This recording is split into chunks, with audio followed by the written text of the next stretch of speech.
Hi, friend, and welcome to the Christian Woman Leadership Podcast. Today, we're sharing an episode from the early days of the podcast. It's a deep cut that you may have missed, especially if you've started listening more recently. But even if you've heard it when it was released, you're sure to benefit from this Leadership Rewind episode. We're sharing these Leadership Rewind episodes because we have found that some of our older episodes haven't reached as many women as our newer ones. Yet they're packed full of value and amazing guidance for you as a leader. So we want to encourage you to listen to this episode and then perhaps check out some of the other episodes that are linked in the show notes.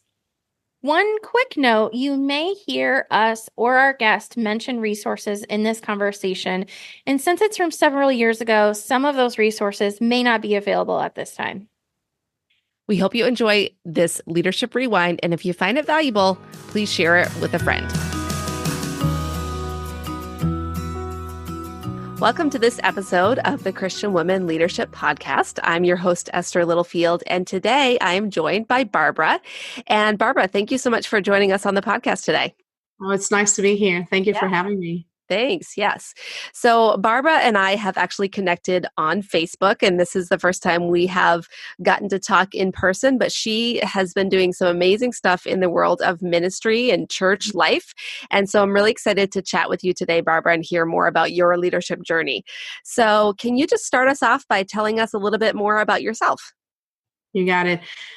So I currently live in Annapolis, Maryland, with my husband and 3 kids. So that keeps us busy enough. Yes.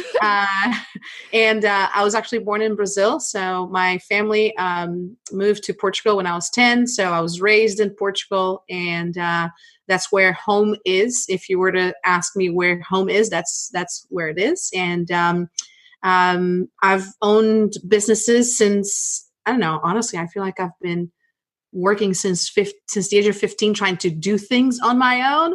And as an entrepreneur, since 2001, approximately. So you can kind of calculate it from there. Yeah. Awesome. Great. And so what is your current role? What are you doing currently for your work, business, whatever? Right. So right now there's 2 areas where I'm currently investing in. One of them is we have an agency, a marketing agency for churches. So we work with churches and Christian ministries. And that would be maybe 60%, 70% of what I do. Mm-hmm. And over, I felt this, I don't know, just a need to share my knowledge and everything that I know with churches. And so from there, I created a training program for church communication. And that's what has been, it's almost like, the new baby, and you're excited about it. And that's where I have a lot of my time being invested right now. And that's definitely my happy place. So. Okay. Mm-hmm. Awesome. That's great. So tell me a little bit about just your leadership journey and when you realized that you were a leader. Yeah. It's funny because when I thought about that, and, just looking back in my life, and you do this retrospective and just go back into, when was the first time that I felt like a leader? And honestly, it was when people started following and they were just expecting, it's almost like, okay, well, what do we do next? And they would turn to me to ask, what do we do next? And my reaction was simply say, well, we do this, and we do that. And I didn't really realize that some people were simply waiting or expecting somebody to take the lead and just tell them what to do next. And I think I mentioned to you, I have many business in the past and started really young. But I think one memory that keeps coming back to my mind was I used to own a dance academy. Oh, wow. Back in Argentina. So we ended up with 40 people in that team, between teachers and some people that would spread the word about the academy. And so, a team of 40 when you're in your 20s, it was pretty. I never realized that everybody else wasn't doing it. So I thought, everyone else around me is doing the same things. And until people will tell you, no, I don't think you're paying attention, like people don't regularly do that kind of stuff. And so you're leading people into doing stuff, and they're actually saying yes to what you, so like, oh, so it was very accidental, to put it that way. Mm-hmm. Mm-hmm. Yeah. Okay. That's awesome. I love hearing kind of how you got there. Yeah. So, are there any other life events that you can think of that contributed to you becoming a leader? Yeah. So prior to having that dance academy, it was actually my second job. So I had one job right out of college. It was actually provided to me by the state in Portugal, and where they pay for your salary and all that kind of stuff. So that was Okay. one job. It was great to have it. It was my first experience in the marketplace. And then soon after that, I moved to Argentina, and that's where I got my second, I guess, real job. That was my first real job because nobody was giving it to me. I had to actually apply, and during that time period where I was working for this marketing agency, I was given the leadership of a department that didn't exist yet. So they basically were trying to get it started, and I was the one hired to do it. And everything went really well until the day they said, we need to get a man above you. We need to hire somebody who is a man because the department needs to be led by a man. And I was like, well, is there anything that I'm not doing right? Like, is something missing? Am I messing it up? Like, what's going on? And they said, no, you're doing great. You're just not a man. Oh my goodness. And so that started a journey of simply, honestly, there was I had a lot of questions, and I was angry. I'm not going to lie. I was angry because their decision to put someone above my department was simply because I was not a man. Mm-hmm. And they did. In fact, they moved on with that decision. So having to accept the fact that I was leading, I was taking care of the department, I put it together, I was able to build it from the ground up, and then just wasn't enough because of something I couldn't change about myself, right? Yeah. So that led me into this journey of just leading from my weaknesses. I now work with churches, so try to be a woman. Teaching pastors and convincing pastors there's a better way of doing things, and showing them strategies and tactics. And it's challenging, Right. very rewarding at the same time, but challenging. Yeah. So tell us a little bit more about what you do with churches now. So. And yeah, let's start with that. Yeah. So there's a lot of, midnight thoughts that eventually became an idea. So for me, it was me, up at night thinking it has to be a better way of doing these things. It has to be a better way of planning things and organizing the way the church is communicating, even understanding who we're talking to, because I feel like there's a lot of disconnect between what the church is doing for people that are in the inside compared to reaching out to those that would never set foot on in the church. So I feel like it's really easy for us to follow, to fall for the bubble. Let's just bubble ourselves in this little corner here. It's comfortable. We all believe the same, and we all want to do the same, and we all look the same. And breaking out of that bubble can be very challenging. And there's a lot of unknown. So my search has always been, how can I create a way that is intentional? How can I help churches be intentional with people, reach out to those that are outside of the church in a way that is engaging, empathetic, understanding, and then inviting them, and vice versa, and being in the mess, if that makes sense. Yeah. So that led to question after question after question. And at the end of the day, what I realize is that the Bible gives us two things. It gives us, God is a God of order, is a God of plan, is a God of structure. I mean, he gave Noah very specific details about how this thing should be. And then he's also the God of, the spirit and the wind that blows, and we don't know which direction it will go. Right. And the balance is always like, how can I have these two interacting at the same time?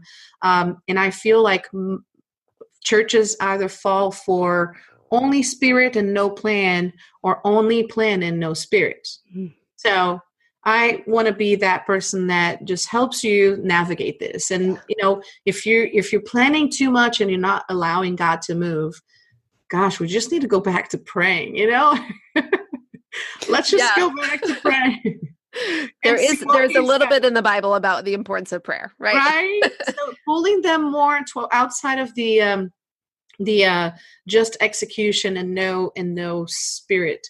And then the other part is also true. Sometimes we're so stuck in, oh, we're just going to wait until the Lord tells us what to do the day before Sunday. And what I normally tell people is he also talks 6 months before Sunday. So, the question is, are we listening 6 months prior? So can we start asking him sooner for what do you want us to do? And I've seen churches do this successfully, where you see 3 churches, 4 churches in different areas kind of preaching of the same thing at the same time. And you wonder, oh, wait a minute. And then you go to this one conference and the conference has the same theme. And you're like, whoa, I see God moving in this. So. Yeah. Yeah. So how did you get started doing this? Were you working at your church or volunteering? Like, I'm just curious about the origin of how you started doing what you're doing now. Yeah. So volunteering, actually, I volunteered at a church plant where before they even had services, that was actually the church I was saved in. So I was saved at a church that was not yet a church, which makes it pretty amazing. Yeah. So they were still putting together their team. They were just giving out free water in Annapolis. And I got a bottle and I looked at their tag and I was like, who is this? I thought it was a dance club at first. Because, like churches don't do this kind of stuff. Yeah. And so I was very intrigued and soon enough was introduced to the gospel and a month later was baptized. So it was a very radical type conversion for me. And I just like, hey, whatever you guys are doing, I want in. So what do you need help with? And because I had my agency at that time, it was natural to help with graphics and, website and things like that. So I started like just doing the work that they couldn't do or the work that I could do better and faster maybe. Mm-hmm. And it soon evolved into a lot of activities that had to do with communications, but there was no organization, mostly because, again, this is a church plant. A lot of things they were just figuring out as they were going. And I kept saying to myself, there has to be a better way. There has to be. Why is it Saturday night and I'm waiting for what's coming for tomorrow? Like, how come we can't know this sooner? So there was a mixture of passion, like, I want to help them with this. I want to do this. And this is awesome. Right. But on the other hand, I had this, honestly, the frustration was mostly coming from my husband. Like, hey, it's Saturday night. You should not be seated at your computer right now. So, this duality of how can I serve joyfully and plan ahead. So that's how it started. Okay. Awesome. Are you still at that church or are you somewhere else now?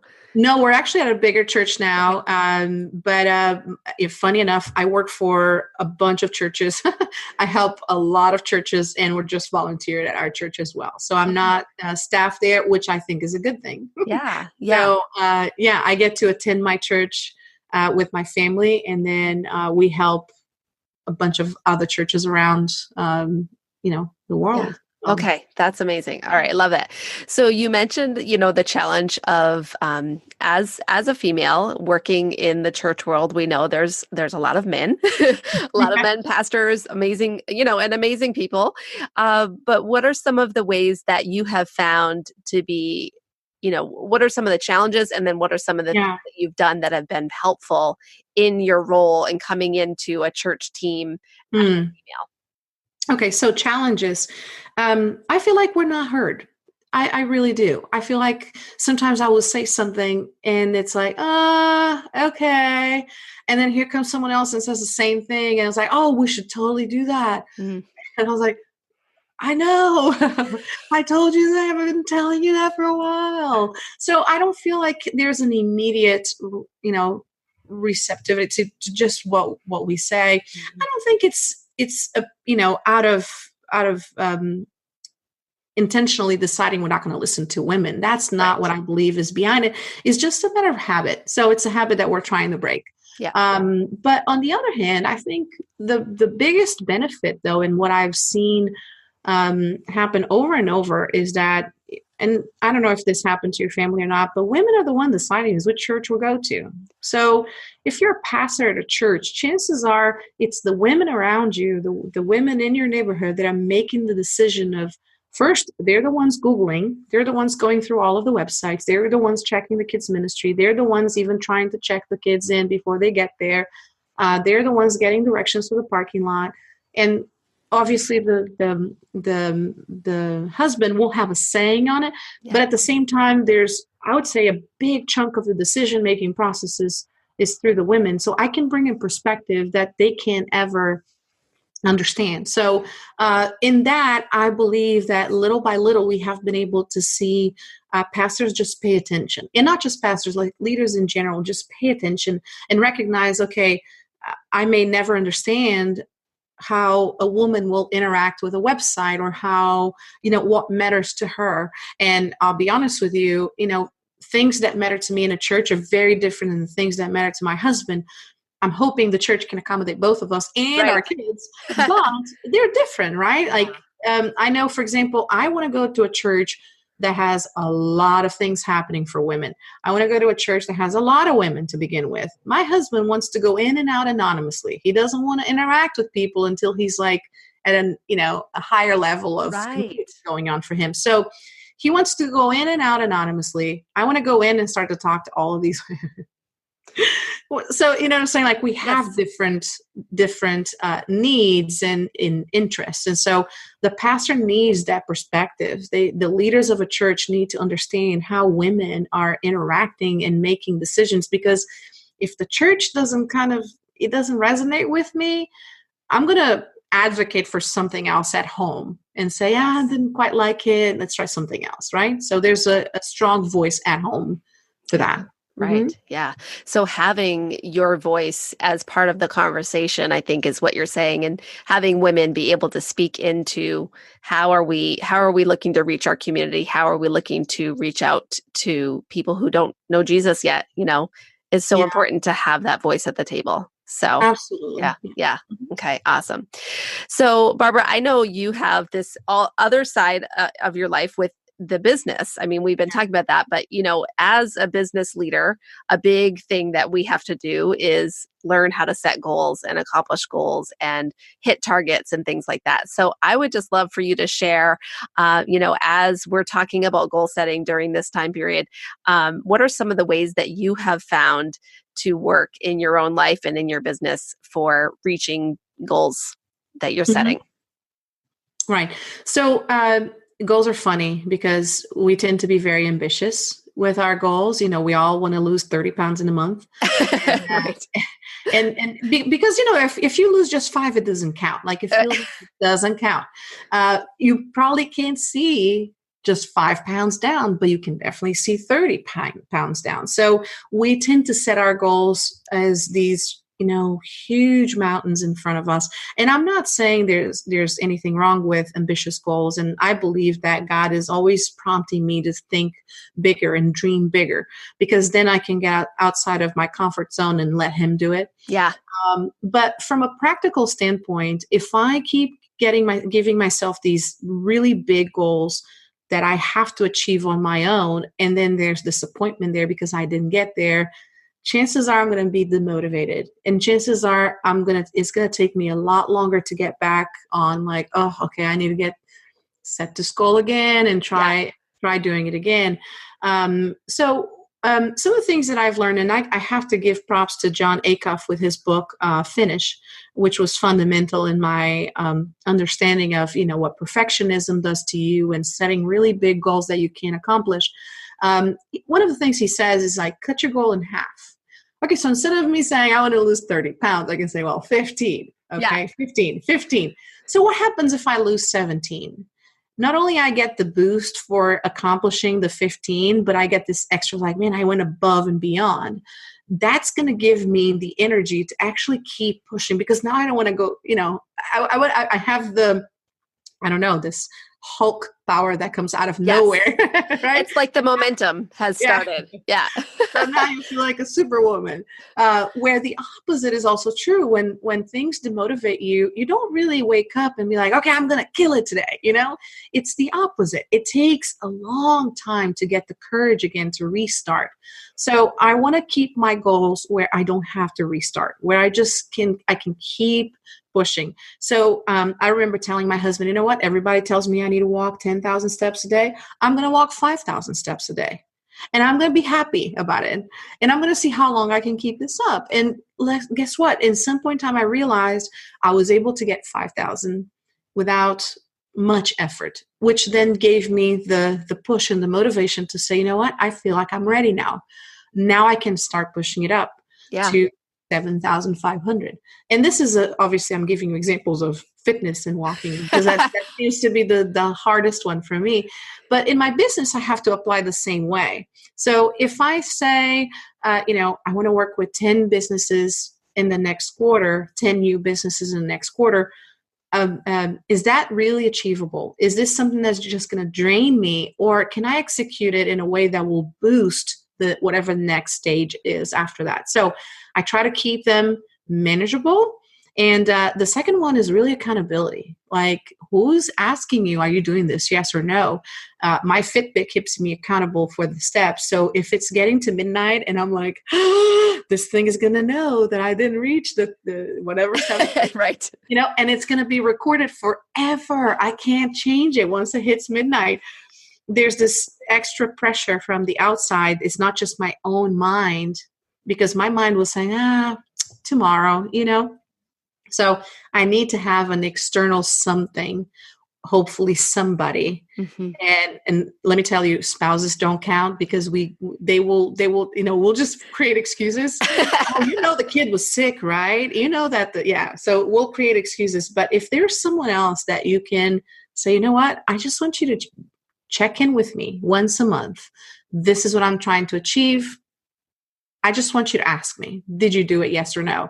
And if we didn't do it, my next goal is to identify what was the challenge, what came in between me and this goal. Because if I dismiss that part, I'm basically just going to fall for the same mistake in the future. But if I say, okay, you know what? I think, 10 new clients in a quarter might have been too much.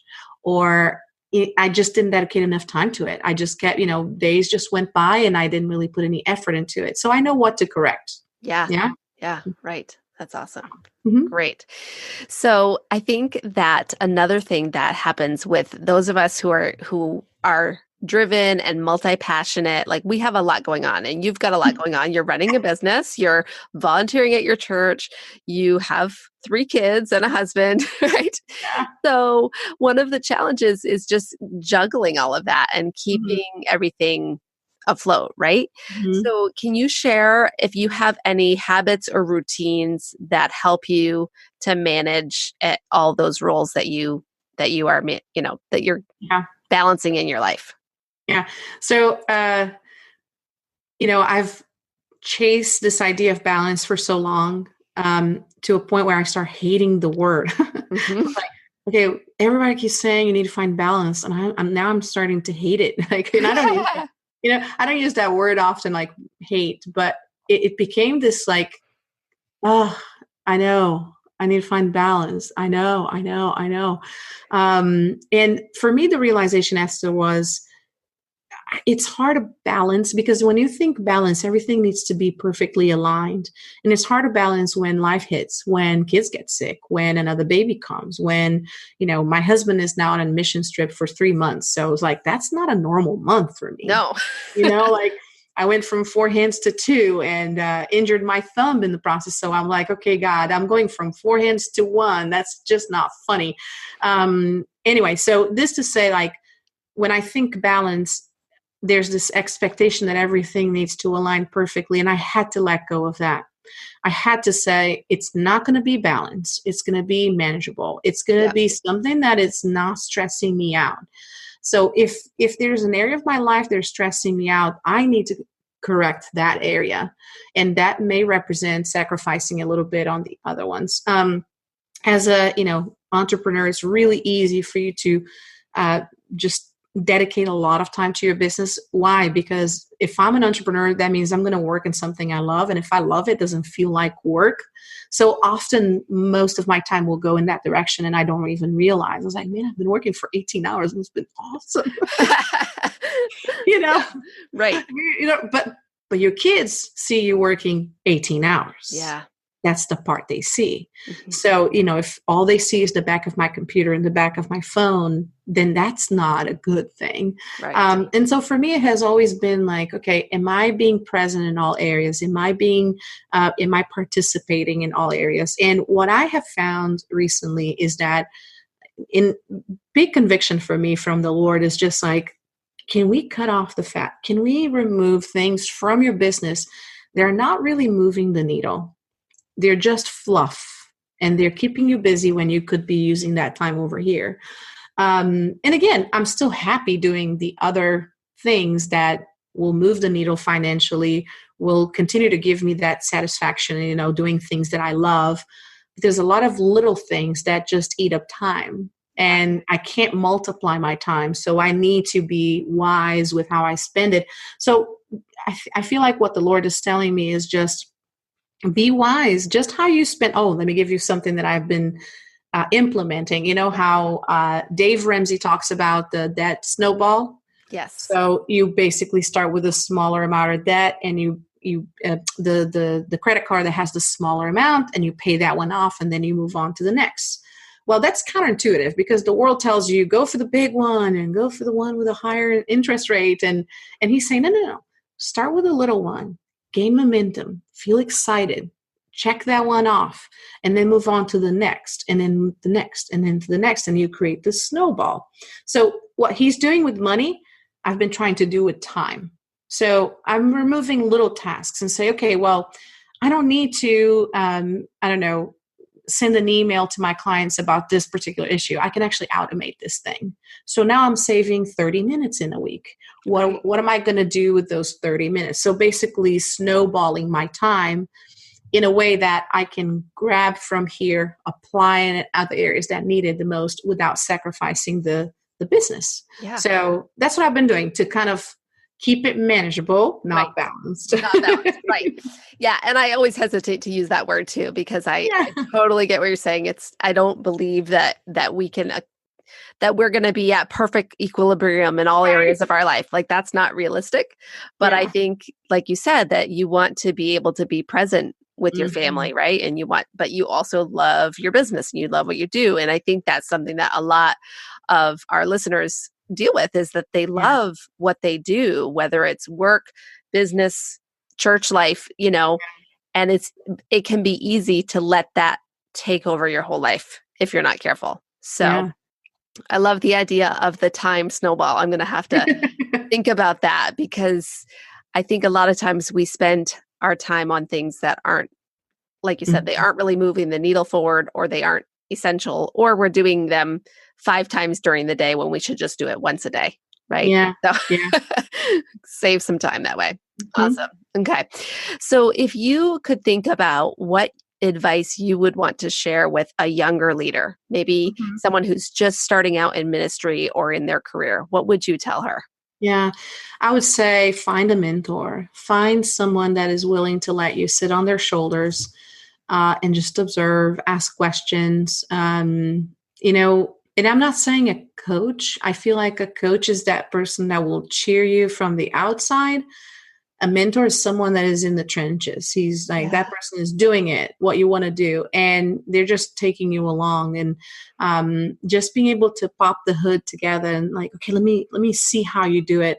They don't have to teach you. They don't have to train you as much as it is just taking you in that journey. I have found a lot of value from mentors. Honestly, I never saw the need. I've been sitting in my little, like, I'm just going to figure things out on my own. But the trial and error is, very expensive, time-wise, money-wise, resources, stress. And some things are just not worth it to try and, cross your fingers hoping that things will go well. So especially in ministry, I mean, there are lives at stake. So if I can sit in the shoulders of somebody and be able to ask them questions, hey, what do you do when you face this situation? Or have you ever experienced this thing? And just get information that is from the field, not from a book or a, YouTube video. Or it's like somebody that is with their hands dirty that's going to really increase the way that you can become a leader faster. And let's just look at scripture. That's what discipleship is all about, is we always have a Timothy, we always have a Paul. So who's ahead of me? Who's behind me? Am I learning from somebody? Am I teaching it to somebody? And creating this passing the baton approach to things is, in my opinion, it cannot be underestimated. Yeah. So Yeah. find a mentor. Yeah. I love that you shared that. And there's actually an episode with Lisa Pulliam all about mentoring. So I'll put the link in the show notes for that. And she used that same analogy of passing the baton. So that's cool that you mentioned that. So what about you? Who has been a mentor to you, and how have they impacted you? So I have mentors in my business, group, career side of life that have been very influential. The main person that I can name to you is Brent Weaver. He has been not just an encourager, but someone that has seen in me things that I wasn't able to see. And he has been that person for me. It's like he allowed me to sit on his shoulder and just learn, absorb, see it being done, and without expecting anything in return. You know what I'm saying? Right. So for me, that has been, there was a huge shift in my career when I was able to have him as a mentor. And there were moments in time where I remember saying, I need to find another niche. I have my passion niche, was the church. Now I need to find my money-making niche.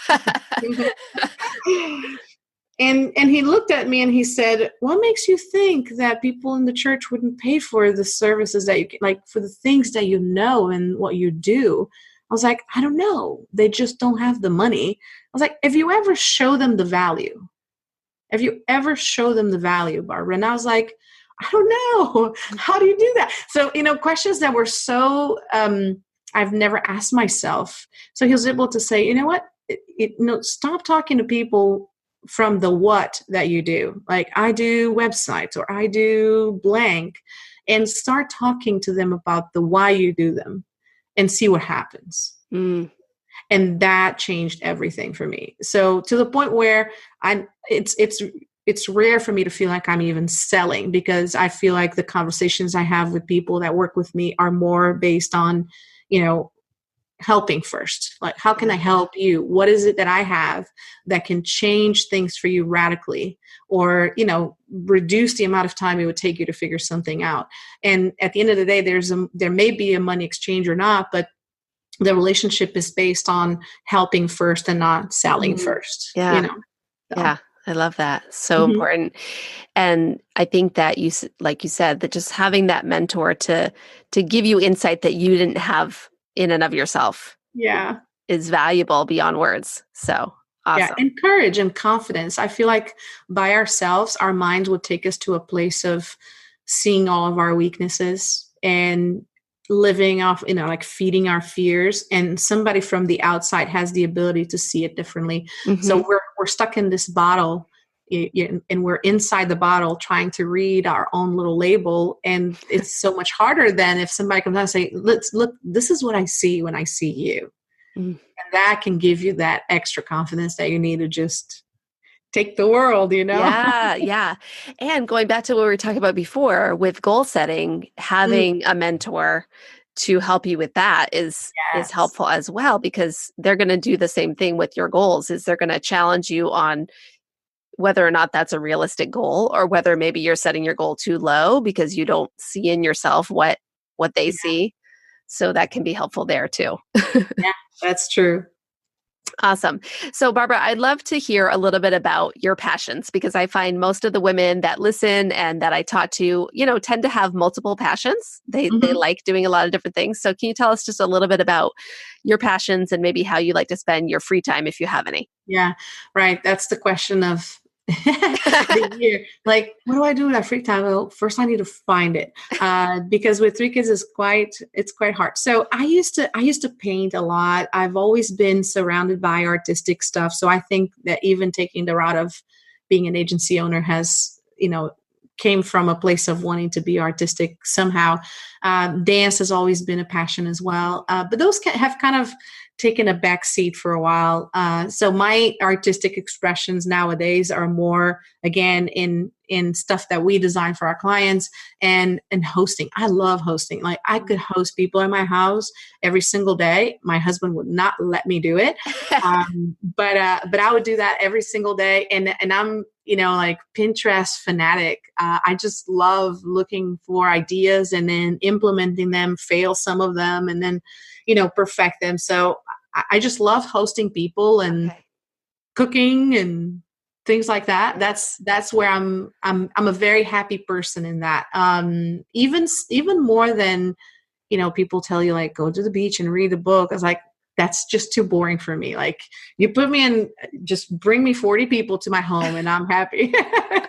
So, that's amazing. Cause I'm the opposite. I'm such an introvert that hosting and having tons of people in the house, I like it. I enjoy it, but it's exhausting for me. So. Yeah. Awesome. So that kind of reminds me though, just a lot of times I like to ask about just how you manage taking care of yourself. We talked about, the managing your roles, but what about just staying healthy as a leader? Because as a leader, we're dealing with so many other people. We're dealing with our team. We're dealing with our family.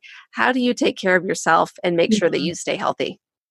I don't. I'll be honest with you. I feel like that is the hardest area of my life because, when life happens, when things happen, we lost our main nanny in May, and 2 kids that would be out of school, a baby, and my business is still running. And overnight, I lost the person that would take care of her. And it was very, very dramatic at my house for a little while. But everything needs to keep going. You don't stop being a mom because your nanny can't no longer come, and you don't stop being a business owner because you don't have a nanny anymore. So those 2 things have to be pushed forward. And so what you let go of prepping meals, you let go of sleep, you let go of exercise, and you let go of the things that are, in fact, most likely the most important, is because that's needed to have everything else function. But it's normally the first thing we let go of. I know for me, that's true. And so how do I do that? I honestly need outside help. I need friends that remind me of the importance of it. Even conferences that I attend, I'm seeing more and more how you have this component of complete health, and there are doctors speaking at conferences for business owners. And so support groups are great. I have a small support group from within my business group that all we talk about is health, trying to keep people accountable to just having hours of sleep. And I'll be honest with you, in my business goals for last year, when they asked me, what is it that you're going to do this week to improve your business? I said, I promise I will sleep 6 hours a day. And that's it. Like, that's my promise. That's what I need to do for my business to succeed, is to actually sleep. Yeah.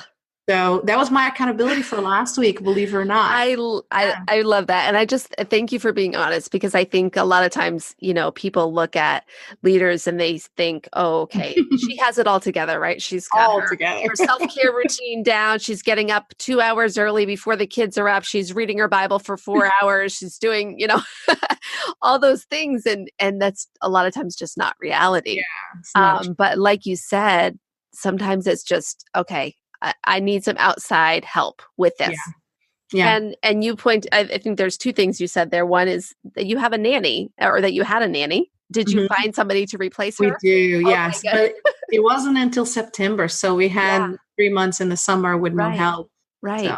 So some women that are listening might think they never could have a nanny. And then others, that's part of their life. And I think that realizing what you need to keep everything running and not to have guilt about it one way or another is important. And then the outside perspective of, okay, whoever your support circle is, this is what I need to do this week. And we do that in my business team. We talk about self-care as part of our business team meetings. And we say, okay, what are you going to do this week to take care of yourself? Because I find, just like you, it's the first thing to go. Oh, yeah. So, and a week goes by really fast before you realize I had 2 showers this week. Like, yeah. Yeah. But I'll share with you something that I did recently. And again, it comes from a place of recognizing, I can't do it all. I told you my husband is out of town for 3 weeks for a mission trip. So we were able to somehow prepare for it. But I got to this point where it's still too much. With 3 kids, a full-time business, and I mentor, I lead a Bible study. So there's all sorts of things happening. And somebody asked me, hey, you guys want to come for dinner today? And I said, yeah, I love that. Let's do that. I have to do dishes. Yeah, we're totally showing up to your house. But hey, I need to leave by 7. Like literally, I'm going to be there for an hour. We're going to eat and go because of the baby's bedtime. Yeah. And they're like, oh, that's totally fine. We went, had a meal, left, had a nice little chat, pray together. And I came back home, no dishes to do. Yeah. My day is over. Like, it was amazing. Mm-hmm. So I actually reached out to all of my friends in Annapolis, and I posted in my Facebook group, and I said, hey, husband is out of town. Who wants to feed us? I would like to meet with a family every single day. We'll go to a house. So just feed us. We'll be there for an hour. We'll sit at the table with you.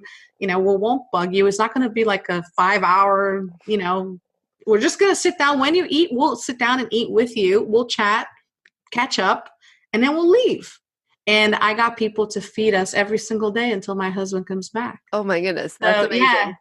People that we haven't seen in forever. So, it's amazing how God worked it out where he's helping me out because I'm not, we don't have to worry about dinner every day. We don't have to do dishes at night every day. And I'm reconnecting with people I hadn't seen in a while. I'm connecting with families that are in my community. They're not in my church. So it was a huge blessing just to say, you know what? I don't have it all together. I need help. And I could really use somebody feeding us right now. Yes. So and it takes humility to ask for help, but that is so amazing because you are probably you're being blessed by it, but they're probably being blessed too because they're getting that opportunity to connect with you. Like you said, if you haven't connected in a long time, I just love that idea. So it worked well. so often I hear women talk about, being in a difficult situation like you, their husband might travel or, their kids are crazy but we don't ask for help. And then we get mad that no one is offering help, but we haven't actually said, I need help. So there's powerful things that happen when you actually say, hey, I could use some help right now. Yeah. That's true. All right, Barbara. So we're going to wrap up here, but I want to end by asking you to share with us something that you're learning right now. We always have our guests share, something that they're learning that God is teaching them, or a favorite podcast or a book you're reading, anything that you think would benefit our audience. Yeah. So I just finished with the book Finish, like I said, about a month or so ago. Highly recommend it if you are a perfectionist and a procrastinator. That's it took me a while to finish it because, again, I'm a procrastinator. So it's kind of ironic that it took me so long. But funny enough, I started reading it in the actual book. And then I got the audio, and I really liked the audio because it's him just talking, and he has a very funny way of teaching and speaking. So that book was very fundamental to setting the right goals and really executing on them. Because again, it's not the setting the goals; it's the implementation part that sometimes gets us stuck. Yes. But one thing that I've been learning a whole lot, and God, don't we see this in the Bible over and over, is really, what does my idea of growth look like? What does it look like to grow and scale and expand?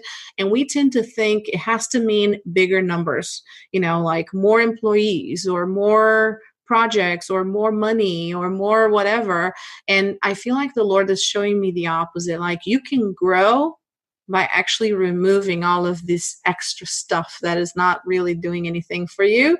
So we've, I call it cutting the fat. We're going to cut the fat. So we're going to cut the fat in my business, remove services that we're just doing for the sake of doing. And I feel like I'm scaling, even though it feels like I'm reducing stuff, So in this simplification process that we're going through, we became more profitable. So it's like, whoa, that's amazing. Like, how did that happen?